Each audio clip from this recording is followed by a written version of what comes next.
Сәлеметсіздер ме оқушылар? Бүгін біз 7-ші сынып 3-ші тоқсан бойынша жиынтық бағалаудың бірінші нұсқасының тапсырмаларын орындаймыз. Бірінші есеп тиімді тәсілмен есептеңдер. Берілгені бөлімінде 29, алымында 12-нің кубы қосу 13-тің кубы. Азайту 12 көбейту 17 тең. Бізде 12-нің кубы қосу 17-нің кубы деген қысқаша көбейту формуласын береді. Біз бұны қысқаша көбейту формуласымен екі жақшағып ашып алдық. 12 қосу 17 бір жақшада, екінші жақшада 12-нің квадраты азайту 12 көбейту 17 қосу 17-нің квадраты. Бөлімде 29. Азайту 12 көбейту 17. Енді мына екеуін ортақ бөлімге келтіретін болсақ, ортақ бөлімі 29 болады. Сонда мынаны 29-ға мынаны 1-ге көбейтеміз. Сонда бөлімін дәл солай жазып алдық. Бөлімінде 12 мен 17-ні қоссақ 29, одан кейін екінші жақшаны дәл солай жаздық. Азайту, енді мынаны 29 көбейту 12 көбейту 17, ал бөлімінде 29. Енді қарайтын болсақ, екеуінде де 29 бар екен. 29-ды екеуінен де жақшаның сыртына шығарып жібердік. Сонда жақшаның ішінде 12-нің квадраты азайту 12 көбейту 17 қосу 17-нің квадраты азайту 12 көбейту 17 бөлімінде 29. Енді қарайтын болсақ, алымында да бөлімінде де 29 бар екен. Екеуі бір-бірімен қысқарады. Сонда алымындағы мына жақшаның ішіндегі өрнек қана қалады. Сонда 12-нің квадраты азайту, мына екеуінің алдында да минус тұр. Демек, бұл минус 2 көбейту 17 көбейту 12 көбейту 17 болады. Қосу 17-нің квадраты. Ал енді осы жақшаға қарайтын болсақ, бұл жақша бізде қысқаша көбейту формуласына келіп тұр. 12 азайту 17-нің квадраты деген қысқаша көбейту формуласына келеді. Енді есептеу оңай болады бізге. 12-ден 17-ні азайтсақ минус 5, минус 5-тің квадраты ол 25-ке тең. Сонда мына өрнектің жауабы 25 екен. Тиімді тәсілмен есептедік.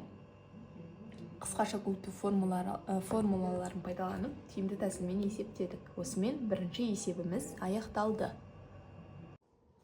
Келесі екінші есеп көп мүшені көбейткіштерге жіктеңдер. Бірінші берілген көп мүше 3b-нің кубы азайту 192. Біз қарайтын болсақ, бұл ешқандай қысқаша көбейту формуласына келмейді. Сондықтан екеуінен де 3-ті жақшаның сыртына шығарайық. Сонда 3-ті жақшаның сыртына шығарса, жақша ішінде b куб минус 64 қалады. Тең 3b куб минус 64 дегеніміз 4-тің кубы. Енді мына жақшаның іші b куб азайту 4 куб деген бізде қысқаша көбейту формуласын беріп тұр. Енді біз бұны қысқаша көбейту формуласын қолданып екі жақшаға жаза аламыз. Сонда тең 3 көбейту бірінші жақшада b минус 4, екінші жақшада v квадрат қосу 4v қосу 16 болады. Осымен А тапсырмасы аяқталды. Келесі В тапсырмасының берілгені 9z квадрат азайту 30z қосу 25z квадрат қосу 12z азайту 20z. Енді қарайтын болсақ, мына бірінші тұрған үшеуі бізге қысқаша көбейту формуласына келеді екен. Сондықтан осы үшеуін бөлек, мына екеуін бөлек бір жақшаға жинақтап алайық. 9z квадрат азайту 30z қосу 25z квадрат бір жақшада, қосу екінші жақшада 12z азайту 20z тең болады. Енді мына үшеуі бізге 3z минус 5z-тің квадраты деген қысқаша көбейту формуласын беріп тұр. Қосу, ал мына екеуінен біз 4-ті жақшаның сыртына шығарып тастасақ болады. Жақшаның сыртына 4-ті шығарсақ, жақша ішінде 3z минус 5z қалады. Тең, енді мына екеуінен де ортақ 3z минус 5z-ті жақша сыртына шығарып тастайтын болсақ, жақша ішінде 3z минус 5z қалады мынадан, ал мынада 4 қана қалады. Қосу 4. Осылай біз екі жақшаға жіктеп алдық. Осымен екінші тапсырма аяқталды. Келесі үшінші есеп. Үшінші есепте А тапсырмасында өрнекті ықшамдаңдар деген. Бірінші берілген өрнекті жазып алатын болсақ, 2v минус 6-ның квадраты қосу 3v минус 2, 3v плюс 2, қосу 43v азайту 32. Мыналардың барлығын біз қысқаша көбейту формуласын қолданып ашып алайық мына бірінші жақшаны. Сонда 4v квадрат азайту 24v қосу 36 болады. Ал мына екі жақшада бізге қысқаша көбейту формуласын беріп тұр. 9v квадрат азайту 4 болады. Сосын қосу 43v азайту 32. Енді мына жерде ұқсас мүшелерді біріктіреміз. 4v қосу 9v квадрат 13v квадрат болады. Одан кейін минус 24в қосу 43в 19в болады, плюс 19в. Ал 36 минус 4 минус 32 дегеніміз олар жойылып кетеді. Осымен А тапсырмасы аяқталды. В тапсырмасында егер В тең 5 болса, мына өрнегіміздің мәні 420-ға тең екенін дәлелдеңдер. Біз мына өрнекке алып келіп, В-лардың орнына 5-ті қойып тексерсек болады. Бірақ біз бұны ықшамдап алдық қой, мына түрде 13в квадрат қосу 19в. Осыған алып келіп 5-ті қоя саламыз. Сонда 13v квадрат қосу 19v тең болады 13 көбейту 5-тің квадраты қосу 19 көбейту 5 тең болады 13-ке 25-ті көбейтсек 325 қосу 19-ға 5-ті көбейтсек 95. Енді 325 қосу 95 бізге тең болады екен 420-ға. Біз 420-ға тең екенін дәлелдедік.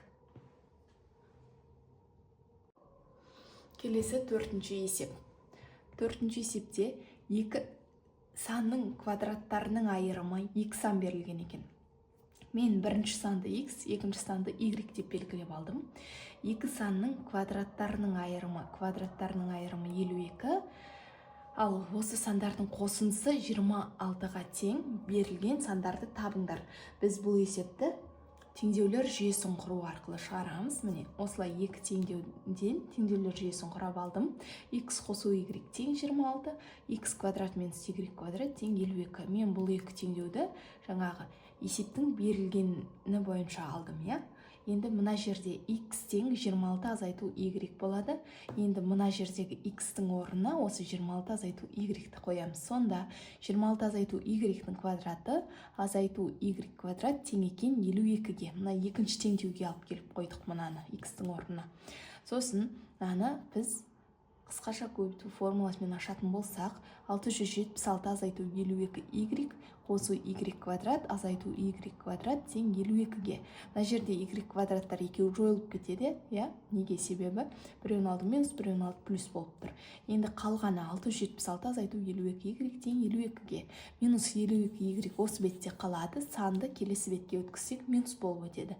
52 азайту 676. Сонда минус 52y тең болады минус 624-ге. Осы жерден y табу үшін бөлуіміз керек. Сонда y тең болады минус 624-ті бөлеміз минус 52-ге. Минус пен минус бөлінген кезде плюс болып кетеді, ал 624-ге 52-ні бөлсек 12 шығады екен. Сонда y-іміз 12-ге тең. Енді бізге x-ті табу керек. Ол үшін біз мына бірінші теңдеуді аламыз. x қосу y тең 26, x қосу 12 тең 26-ға. Осы жерден қарапайым теңдеу шықты, я? 26-тан азайтамыз 12-ні, сонда x тең болады екен 14-ге. Сонда мына теңсіздіктер жүйесінің жауабы 14 болғанда 12, яғни x-іміз 14-ке, ал y 12-ге тең екен. Сонда жауабы бірінші сан, яғни x 14-ке, ал екінші сан y ол 12-ге тең болады екен.